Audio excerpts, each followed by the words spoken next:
बिस्मिल्लाहिर्रहमानिर्रहीम। अस्सलाम वालेकुम स्टूडेंट्स, कैसे हैं आप सब? उम्मीद है आप सब ठीक होंगे। अगर आपने अभी तक मेरे चैनल को सब्सक्राइब नहीं किया है तो उसको जल्द से जल्द सब्सक्राइब करें, लाइक करें, शेयर करें ताकि आने वाली तमाम नई वीडियोस नोटिफिकेशन आपको बर वक्त मिलते रहें। तो आज टॉपिक स्टार्ट करने जा रहे हैं अपना जी चैप्टर नंबर 20 हमने स्टार्ट किया था क्रोमोसोम्स एंड डीएनए। उसका टॉपिक है जी cells use RNA to make protein. आज हम ये देख रहे हैं किस तरह से सेल जो है वो यूज कर रहे हैं आरएनए को और फिर उसके जरिए से प्रोटीन बना रहे हैं। First of all we should know कि तमाम ऑर्गेनिज्म जितने भी जानदार हैं उनके अंदर जीन को एक्सप्रेस करने का, ठीक है, जीन को एक्सप्रेस करने का एंड जीन को रीड करने का जो मैकेनिज्म है, so reading and expressing of the gene, तो उस मैकेनिज्म का जो हम कहते हैं कि बेसिक मैकेनिज्म होता है हर ऑर्गेनिज्म के अंदर, वो सेम है। सो जीन को एक्सप्रेस करने का और जीन को रीड करने का जो बेसिक मैकेनिज्म है वो हर ऑर्गेनिज्म के अंदर सेम होता है, जिसको हम सेंट्रल डोग्मा भी कहते हैं, ठीक है। It is also referred as central dogma.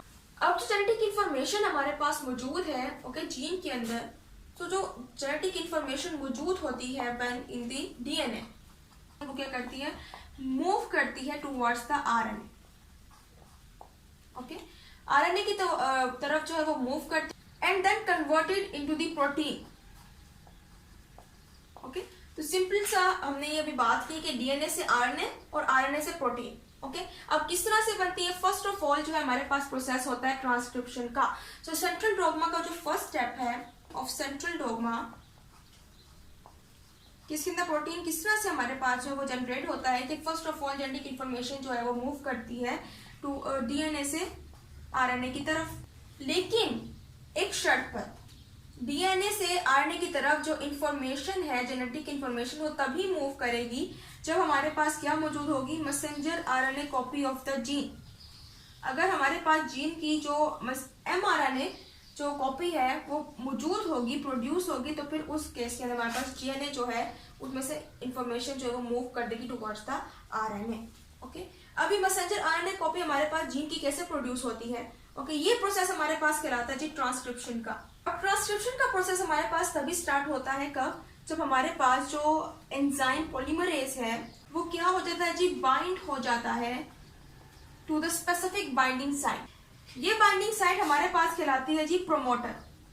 ये हमारे पास कहाँ पर मौजूद होती है, at the upstream of the gene. तो ये इसकी लोकेशन होती है बाइंडिंग साइट की, जहां पर, जिसको हम प्रोमोटर भी कहते हैं, और वहीं पर हमारे पास एंजाइम आरएनए पॉलीमरेज जो है वो क्या हो जाता है, यहाँ पर आकर बाइंड अप हो जाता है। अब जब बाइंड होता है तो अब एंजाइम जो है अब वो मौजूद है at the upstream of the gene.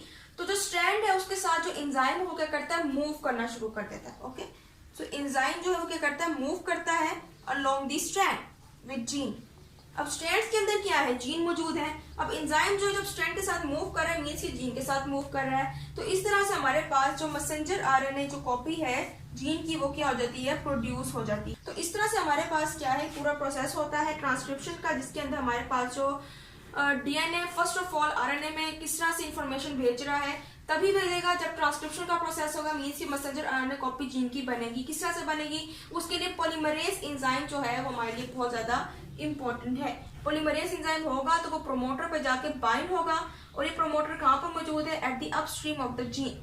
Then फिर वो एंजाइम जो कि बाइंड हुआ है at the promoter at the upstream of the gene, वो क्या करता है, मूव करना शुरू करता है along the strand where gene is present. तो जीन के साथ साथ जैसे वो मूव करता है तो वहां पर क्या करता है, कॉपी जो है मैसेंजर आरएनए कॉपी जो है जीन की वो प्रोड्यूस हो जाती है, और फिर ट्रांसक्रिप्शन का प्रोसेस जो है वो कंप्लीट हो जाता है। यहाँ आप देख सकते हैं कि ये मैंने डीएनए जो है वो ड्रॉ किया है। अब डीएनए के अंदर से जो जेनेटिक इंफॉर्मेशन है वो क्या कर रही है, मूव कर रही है टुवर्ड्स दी आरएनए। कब हुआ है, जब मैसेंजर आरएनए कॉपी जो है वो जीन की तैयार हुई है और ट्रांसक्रिप्शन प्रोसेस जो है वो कंप्लीट अप हो गया है। नेक्स्ट प्रोसेस पे चलते हैं, वो हमारे पास प्रोसेस कहलाता है जी ट्रांसलेशन का।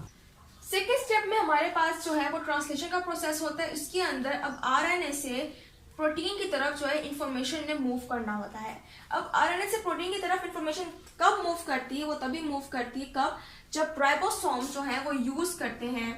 राइबोसोम जो है मैसेंजर आरएनए के अंदर जो इंफॉर्मेशन है कि किस तरह से पॉलीपेप्टाइड चेन को सिंथेसाइज करना है, उसको गाइड करने के लिए जब वो मैसेंजर आरएनए की इंफॉर्मेशन को यूज करते हैं, तब हमारे पास जो आरएनए से प्रोटीन की तरफ है वो इंफॉर्मेशन मूव करती है। ठीक है। सिंपली क्या हो रहा है, यानी कि प्रोटीन्स को पॉलीपेप्टाइड चेन्स बनाने के लिए क्या चाहिए, इंफॉर्मेशन चाहिए। उसके लिए राइबोसोम प्रोटीन्स के अंदर मौजूद होते हैं और वही राइबोसोम्स क्या करते हैं, मैसेंजर आरएनए जो कॉपी थी जीन की उससे इंफॉर्मेशन लेना शुरू करते हैं ताकि वो गाइड कर सके किस तरह से पॉलीपेप्टाइड चेन को सिंथेसाइज करना है। तो जैसे ये प्रोसेस स्टार्ट होता है फिर हमारे पास आरएनए से प्रोटीन की तरफ जो है वो इंफॉर्मेशन जाना शुरू हो जाती है। अब ये हमारे पास पूरा का पूरा प्रोसेस कहलाता है ट्रांसलेशन प्रोसेस। अब इसके अंदर क्या चेंजेस आती हैं कि जब मैसेंजर आरएनए से इंफॉर्मेशन प्रोटीन में जा रही है तो फर्स्ट ऑफ ऑल जो न्यूक्लियोटाइड सीक्वेंस है वो चेंज हो रही है into the amino acid sequence. क्योंकि जब हमने देखा कि इंफॉर्मेशन जो थी वो क्या थी, in the form of gene थी। जीन के अंदर क्या मौजूद है जी, वो पहले डीएनए से आई तो न्यूक्लियोटाइड की फॉर्म में थी, ओके। लेकिन जब वो प्रोटीन में जा रही तो प्रोटीन के अंदर पॉलीपेप्टाइड चेन्स बननी है, उसके लिए अमाइनो एसिड्स को सीक्वेंस देना पड़ेगा। तो अमाइनो एसिड की सीक्वेंस में वो क्या हो जाता है, कन्वर्ट हो जाता है nucleotides in to form the polypeptide. तो इस तरह से एक पूरा प्रोसेस जो है वो कंप्लीट होता है। किस तरह से डीएनए से इंफॉर्मेशन जो है वो आरएनए में जा रही है, मैसेंजर आरएनए कॉपी बन रही है और ये ट्रांसक्रिप्शन का प्रोसेस जो है वो कंप्लीट हो रहा है। और फिर ट्रांसलेशन का प्रोसेस कैसे हो रहा है कि जो न्यूक्लियोटाइड सीक्वेंस थी वो चेंज होगी into the amino acid sequence to synthesise the polypeptide chain. कब, जब प्रोटीन को जरूरत होगी कि वो पॉलीपेप्टाइड चेन को क्या करे, प्रोड्यूस करे, सिंथेसाइज करे। इस तरह से सेल्स जो है वो आरएनए को यूज करते हैं और फिर एक प्रोटीन बनाते हैं।